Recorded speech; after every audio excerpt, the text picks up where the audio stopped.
grew up in a family that had a heart for international missions. 15 years ago, we met a young man named Trent Ayers. He lived with us while attending Appalachian State University and Southeastern Seminary. His father, Trevor, is the president of Macedonian Ministries in South Africa. Macedonian Ministries is a Southern Baptist supported organization that seeks to partner with churches in South Africa and abroad for the purpose of ministry of the gospel. 10 years ago, my family was blessed enough to go and serve with him in South Africa and Mozambique. At that time, I was only 13 years old.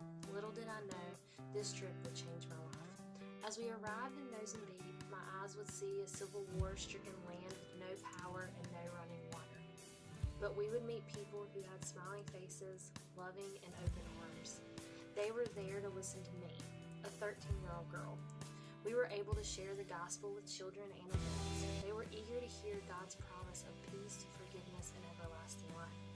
As we left that trip, my heart longed to know, why would God bless us so much to be able to live here in America, and yet we would seem to be not satisfied.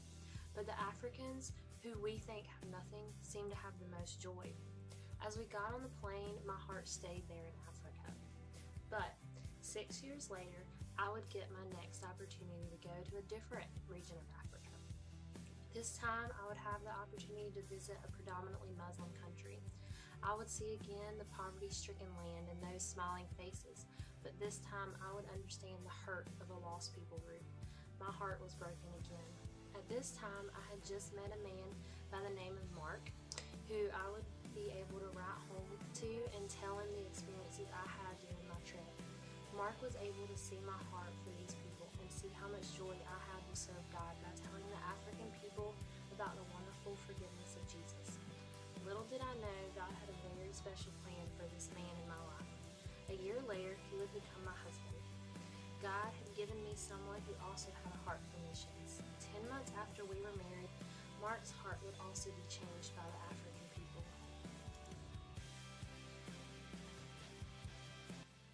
In June 2012, I went to Mozambique for the first time to finish a church plant by putting a roof on a church deep in the African bush. The team then returned to the lost city of Manguzi and held a tent revival, visited hospitals, held children's ministries, visited schools, and went door to door spreading the gospel to anyone who would listen.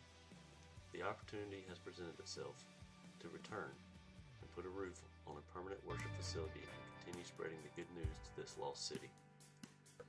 This is an opportunity for Wrightsville Beach Baptist Church to adopt a church in a city of over 100,000 people that does not have a Bible-believing church.